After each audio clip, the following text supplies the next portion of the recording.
Hello friends, welcome to our YouTube channel IGNOU with technical madam. Friends, इस video में आज हम एक इम्पोर्टेंट क्वेश्चन करने वाले हैं, फाशीवाद और नाजीवाद, जो कि आपके एग्ज़ाम के लिए इम्पोर्टेंट क्वेश्चन है। और ये क्वेश्चन आपके एग्ज़ाम में 6 बार पूछा गया है, जैसे दिसंबर, जून, जो अलग अलग है। आप इसका शॉर्ट्स देख सकते हैं, उसमें बताया गया है कि ये क्वेश्चन किस एग्ज़ाम में कब पूछा गया है। फ्रेंड्स, इस वीडियो में हम अच्छे से इसको समझेंगे। और फ्रेंड्स, आपको पता ही है कि हमें एग्ज़ाम में हेडिंग डालकर क्वेश्चन को अटेम्प्ट करना चाहिए। तो इसमें जो लाइनें हैं बहुत अच्छे से दी हुई, जो मेन होती है। आप इसको कितना भी बना कर लिख सकते हैं अपने एग्ज़ाम के अकॉर्डिंग, कितना भी मार्क्स का क्वेश्चन है। क्वेश्चन फ्रेंड्स, आपको पता ही है कि 20 मार्क्स, 10 मार्क्स ऐसे पूछा जा सकता है, पूछा भी जाता है। ठीक है फ्रेंड्स, तो आप इस वीडियो में अच्छे से बने रहे। और अगर आप चैनल पर नए हैं तो चैनल को सब्सक्राइब कर लें फ्रेंड्स, ताकि आपको आने वाली वीडियो का जो नोटिफिकेशन है, जो इम्पोर्टेंट क्वेश्चन है, वो सबसे पहले मिल सके, टाइम से मिल सके। अगर फ्रेंड्स आपको वीडियो अच्छी लगे तो वीडियो को लाइक करें और अपने फ्रेंड सर्कल में भी फ्रेंड्स शेयर करें, ताकि उनको भी इस वीडियो का बेनिफिट मिल सके। फ्रेंड्स, कमेंट करके ज़रूर बताइए कि आपको वीडियो कैसी लगी, क्या चेंज आपको चाहिए वीडियो में। ठीक है फ्रेंड्स, तो चलिए स्टार्ट करते हैं बिना किसी देरी के। आपका पेपर है तो आपको तैयारी भी करनी है। ठीक है फ्रेंड्स, तो ये इम्पोर्टेंट क्वेश्चन है। सबसे पहले हमें क्या करना होता है कि हमें इंट्रोडक्शन देना होता है। आपसे क्वेश्चन पूछा जाएगा फासीवाद और नाजीवाद। फ्रेंड्स, जो क्वेश्चन होता है, मेन चीज़ है फासीवाद और नाजीवाद। इसको हम किसी भी टर्म्स में पूछ सकते हैं, जैसे कि क्वेश्चन पेपर में आपके आ सकता है। तो आपको क्या करना है, इसको अच्छे से समझ लेना है। जितने भी मार्क्स का क्वेश्चन है आपको उसके अकॉर्डिंग बना कर लिखना है, लेकिन जो मेन पॉइंट होते हैं वो आपको इस वीडियो में आपको मिलेंगे। चलिए फ्रेंड्स, स्टार्ट कर लेते हैं। ये देखिए आपका इंट्रोडक्शन है, हिंदी में भूमिका। ठीक है फ्रेंड्स, देखिए फासीवाद और नाजीवाद।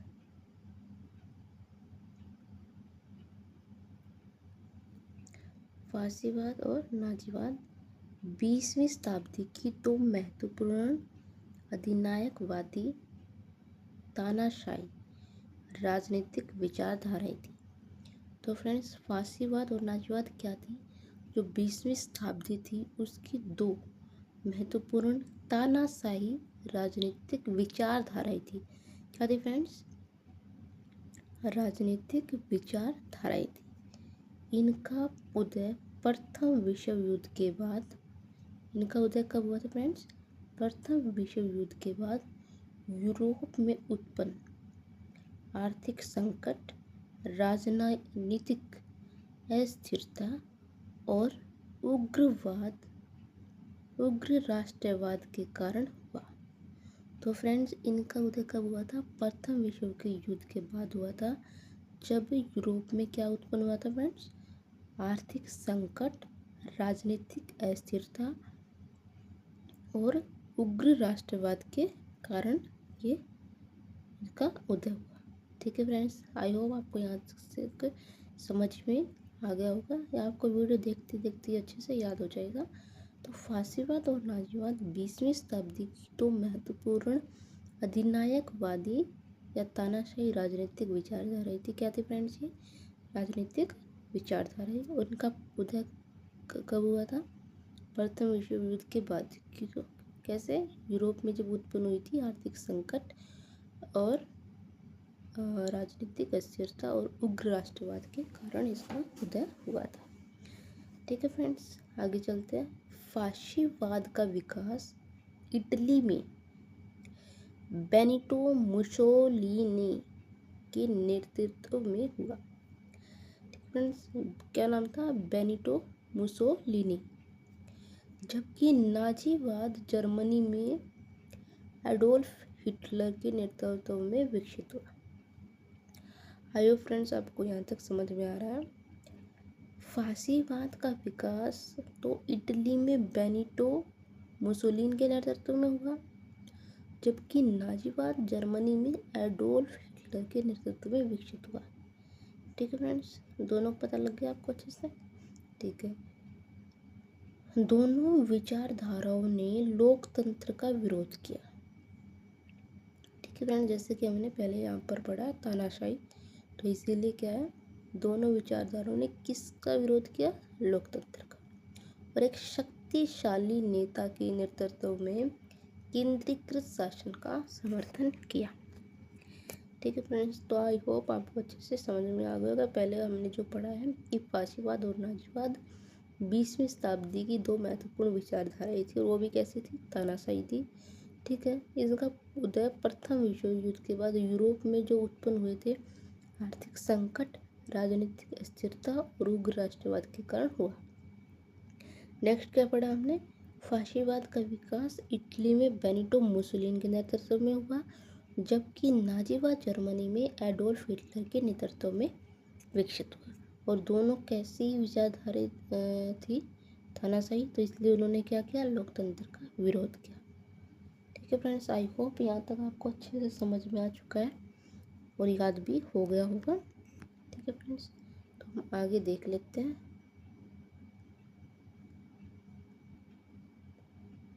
नेक्स्ट है फ्रेंड्स फासीवाद का अर्थ।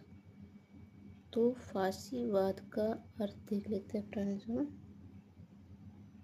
फासीवाद का अर्थ, फासीवाद का मीनिंग क्या है?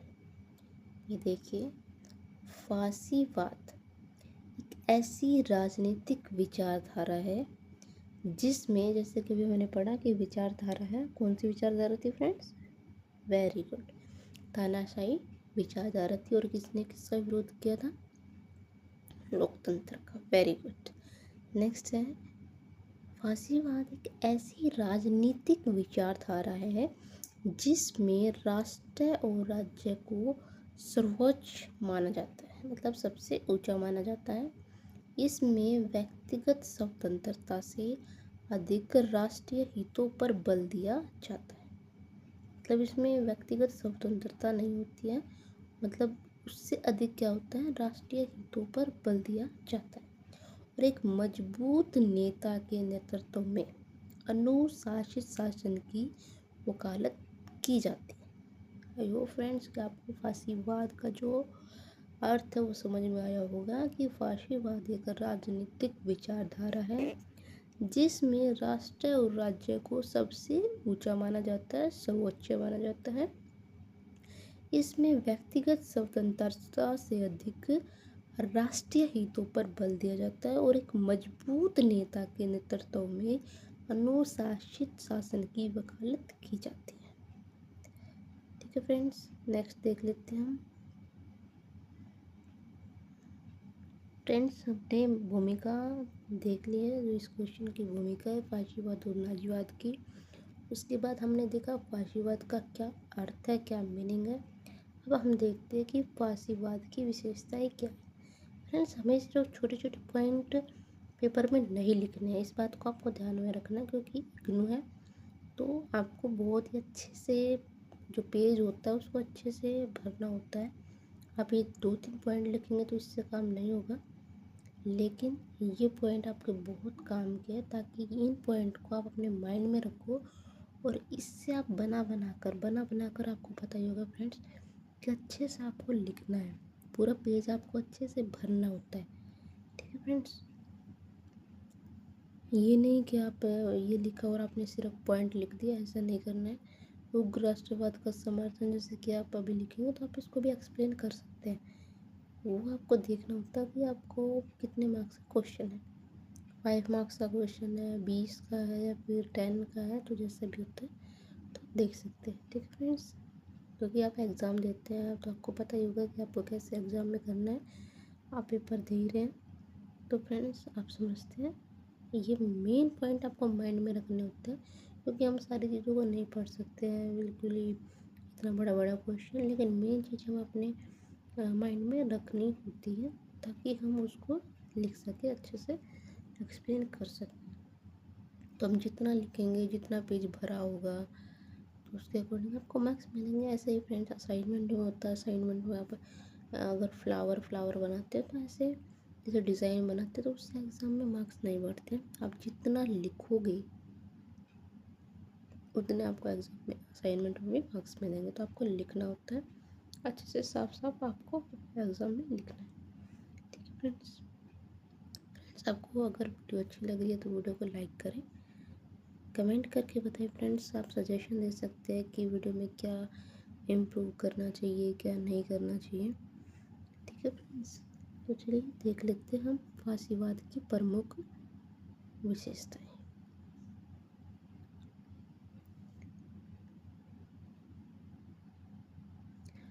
फासीवाद की प्रमुख विशेषताएं। फर्स्ट पॉइंट है उग्र राष्ट्रवाद का समर्थन। मतलब फासीवाद की क्या क्या विशेषताएं थी। तो उग्रवाद का उन्होंने क्या किया था, राष्ट्रवाद का समर्थन किया था। सेकेंड है एक दल और एक नेता का शासन था, क्योंकि आपको पता ही है कि ये क्या कैसी विचारधारा थी, तानाशाही। तो क्या था, एक दल और एक नेता का शासन। ठीक है, नेक्स्ट है लोकतंत्र साम्यवाद का विरोध। तो आपको पता ही है लोकतंत्र का विरोध किया, क्योंकि ये तानाशाही विचारधारा थी, तो लोकतंत्र का तो विरोध हो गई। नेक्स्ट है सैन्यवाद और अनुशासन पर बल। तो किस पर बल दिया गया था, अनुशासन पर बल दिया गया था। नेक्स्ट है राज्य के हितों का सर्वोच्च मानना। जो राज्य के हित के लिए जो चीज़ है उसको सबसे ऊंचा मानना। ठीक है, नेक्स्ट है प्रेस और अभिव्यक्ति की स्वतंत्रता पर नियंत्रण। ठीक है फ्रेंड, जो प्रेस अभिव्यक्ति है तो उसकी स्वतंत्रता पर क्या गया, नियंत्रण किया गया, और मतलब इसकी विशेषता जो है। और नेक्स्ट पॉइंट है राष्ट्रीय एकता और केंद्रीकृत सत्ता पर जोर। तो आप फ्रेंड्स देख सकते हैं फासीवाद की विशेषता आपको याद करने में ज़्यादा वो नहीं लगा होगा, क्योंकि हम इसको पहले ही पढ़ चुके हैं। हमने देखा कि ये उग्र राष्ट्रवाद का इसमें समर्थन हुआ है, एक दल और एक नेता, क्योंकि हमने पढ़ा है कि तानाशाही विचारधारा थी, तो उसमें तो एक दल ही होगा, है ना। लोकतंत्र का विरोध हो ही जाएगा तब तानाशाही विरोध विचारधारा है, तो अनुशासन पर बल भी होगा। राज्य के हितों को सबसे ऊंचा माना गया, और ये राष्ट्रीय एकता और केंद्रीकृत सत्ता पर जोर। ठीक है फ्रेंड्स, आई होप कि आपको फासीवाद की विशेषताएं भी अच्छे से समझ में आ गई होगी फ्रेंड्स। होप कि आपको फासीवाद का जो टॉपिक है वो अच्छे से समझ में आ गया होगा। अब हम देखेंगे नाजीवाद। नाजीवाद का क्या अर्थ है, क्या उसकी विशेषताएं हैं। तो चलिए फ्रेंड्स देख लेते हैं हम नाजीवाद का अर्थ। नाजीवाद जर्मनी में विकसित एक अधिनायक विचारधारा थी, जैसे कि आपको पता ही है, हमने अभी पढ़ा ही था जब हमने क्या किया था, इंट्रोडक्शन। ठीक है फ्रेंड्स, नाजीवाद क्या है, जर्मनी में विकसित एक अधिनायकवादी विचारधारा थी, बोल सकते हैं आप तानाशाही थी। यह फासीवाद से प्रभावित थी। जैसे फासीवाद भी आपको बताइए कौन सी विचारधारा थी, तानाशाही, तो वैसे ये भी इससे प्रभावित थी। लेकिन इसमें आर्य नस्ल की श्रेष्ठता, यहूदी विरोध और आक्रामक राष्ट्रवाद को विशेष महत्व दिया गया फ्रेंड्स इसमें। ठीक है, इसका नेतृत्व एडोल्फ हिटलर ने किया, जैसे कि हमने इंट्रोडक्शन में पढ़ाई था। तो इसका नेतृत्व किसने किया फ्रेंड्स, एडोल्फ हिटलर ने। Very good. नेक्स्ट है नाजीवाद की प्रमुख विशेषताएं। तो नाजीवाद की हम प्रमुख विशेषताएं देख लेते हैं। नाजीवाद की जो प्रमुख विशेषता है उसमें पहला पॉइंट है आर्य नस्ल को स्वच्छ मानना, जैसे कि अभी हमने अभी पढ़ाई है। ठीक है, यहूदियों और अन्य अल्पसंख्यकों के प्रति भेदभाव, एक दलीय तानाशाही शासन, जैसे कि हम पता ही है, सैन्य शक्ति और विस्तारवादी नीति। प्रचार माध्यमों का क्या किया गया, व्यापक उपयोग किया गया, और विरोधियों का क्या किया गया फ्रेंड्स, दमन। ठीक है, नेक्स्ट है नेता के प्रति पूर्ण निष्ठा और आज्ञा पालन। कि आपको पता ही ये विचारधारा हमारी तानाशाही थी, तो ये सारी चीज़ें तो हो गई कि एक दिल्ली तानाशाही शासन होगा। आर्य नस्ल को इन्होंने सबसे ऊंचा माना था। ठीक है फ्रेंड्स, और नेता के प्रति पूर्ण निष्ठा और आज्ञा पालन। आई होप फ्रेंड्स कि आपको ये टॉपिक अच्छे से समझ में आ रहा है। मैं आपको फिर से बता देती हूँ कि आपको ये एग्ज़ाम में ऐसे कैसे नहीं लिखना है। इसमें जो पॉइंट्स दिए हुए हैं उसको आपको ध्यान में रखना है। ठीक है फ्रेंड्स, और उससे आपको बना बना कर एग्ज़ाम में लिखना है। आपको यहाँ तक कोई भी इशू नहीं है इस क्वेश्चन में, अच्छे से आपको समझ में आ रहा है। अगर फ्रेंड्स आपको वीडियो अच्छी लग रही है, आपको अच्छे से समझ में आ रहा है, तो आप वीडियो को लाइक करें, ताकि आगे जो मैं वीडियो बनाऊँ आपको क्वेश्चन जो तैयार करूँ आपके लिए, मुझे भी मोटिवेट मिले कि हाँ स्टूडेंट्स को जो है क्वेश्चन अच्छे से समझ में आ रहा है और मुझे ऐसे वीडियो बनानी चाहिए। ठीक है फ्रेंड्स,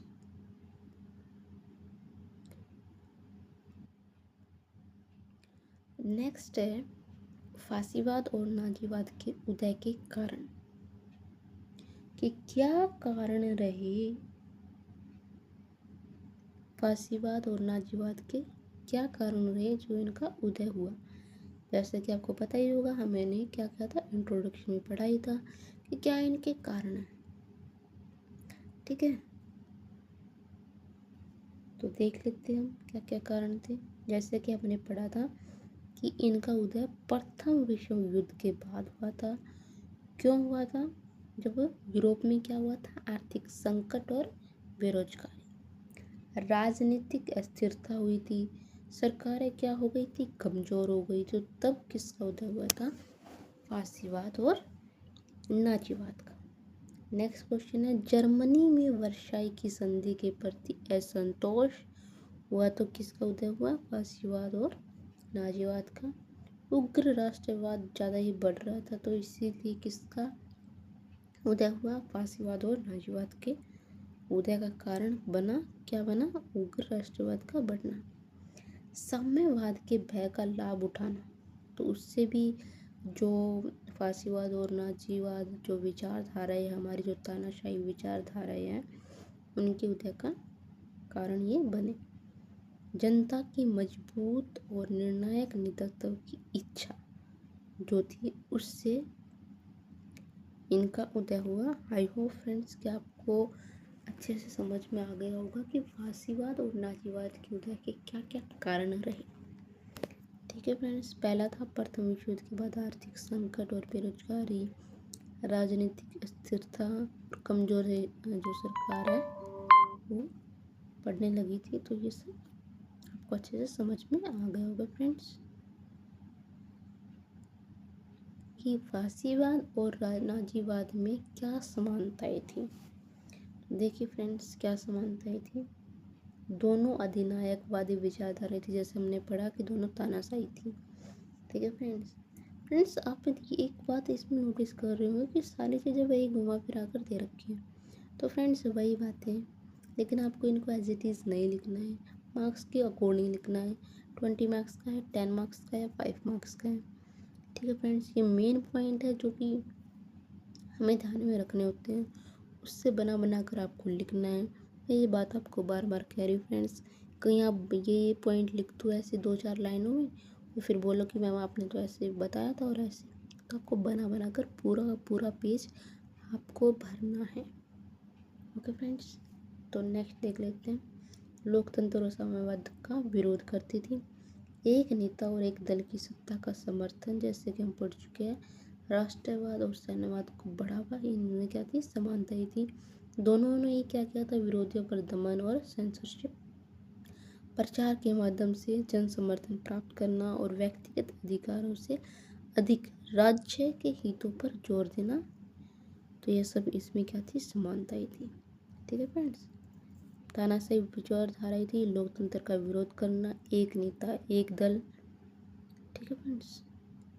ओके, अब हम देख लेते हैं फासीवाद और नाजीवाद में क्या क्या अंतर था।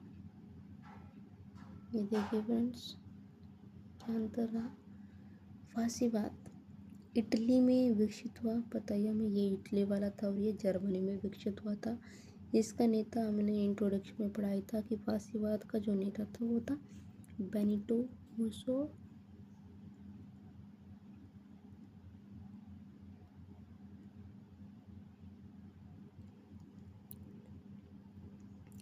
देखिए फ्रेंड्स, और नाजीवाद का जो प्रमुख नेता था वो कौन था, एडोल्फ हिटलर। मुख्य आधार क्या था इसका, उग्र राष्ट्रवाद।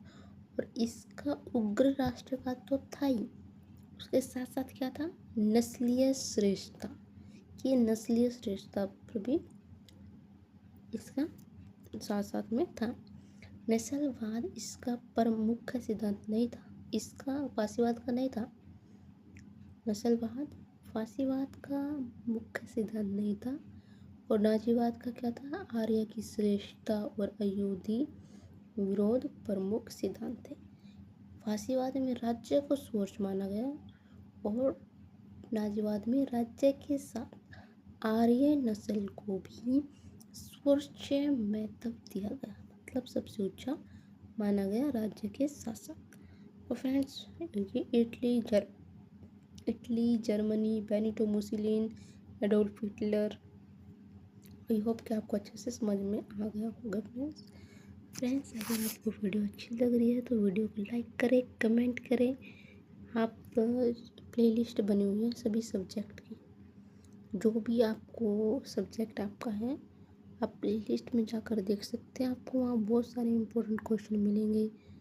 ठीक है फ्रेंड्स, आप कोई भी कमेंट है, कोई भी सजेशन आप बताएंगे तो उसमें इम्प्रूवमेंट होगी फ्रेंड्स।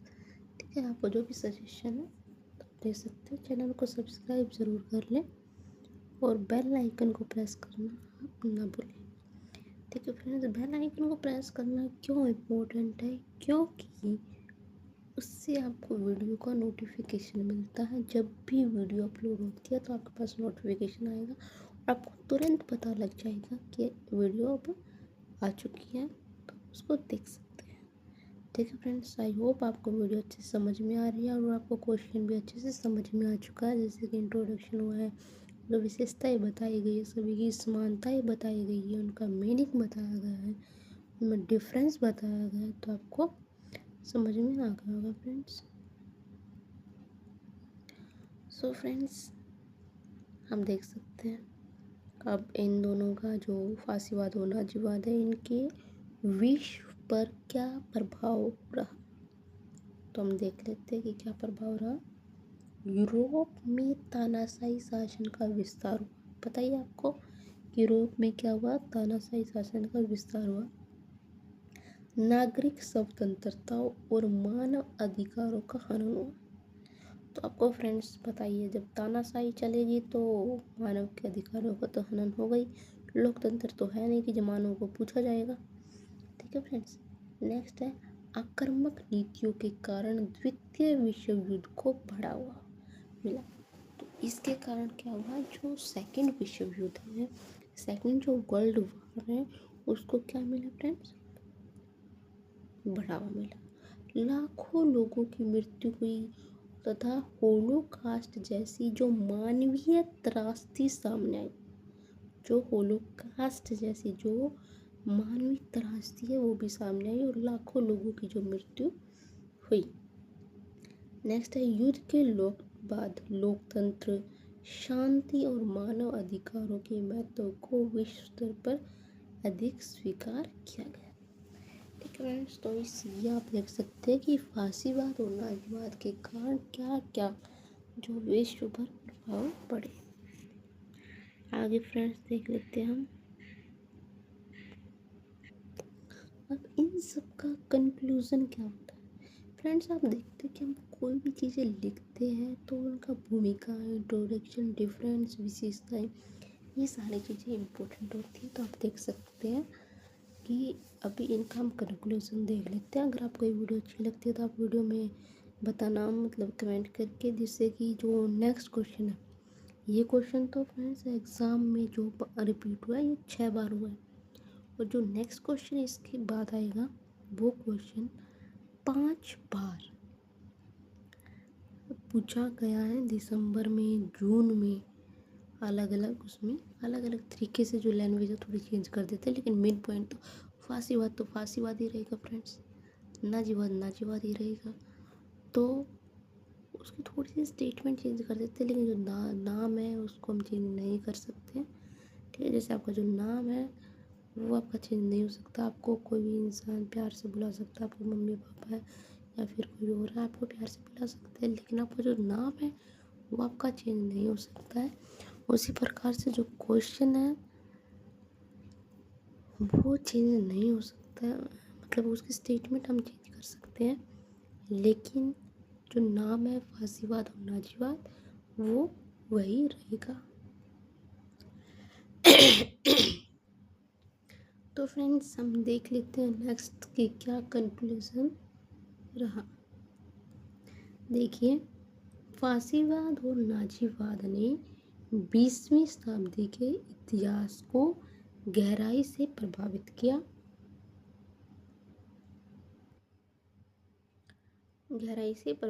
लेकिन इनके जो परिणाम अत्यंत विनाशकारी सिद्ध हुए, जैसा कि अभी हमने पढ़ा कि लाखों लोगों की जो मृत्यु वो भी हो गई थी। इन विचारधाराओं ने तानाशाही, हिंसा, युद्ध और मानव अधिकारों के उल्लंघन को बढ़ावा दिया, जिससे कि सेकेंड वर्ल्ड वॉर को भी बढ़ावा मिला। इसीलिए आधुनिक विश्व में लोकतंत्र, समानता, सहिष्णुता और मानव अधिकारों की रक्षा को स्थायी शांति और विकास का आधार माना जाता है।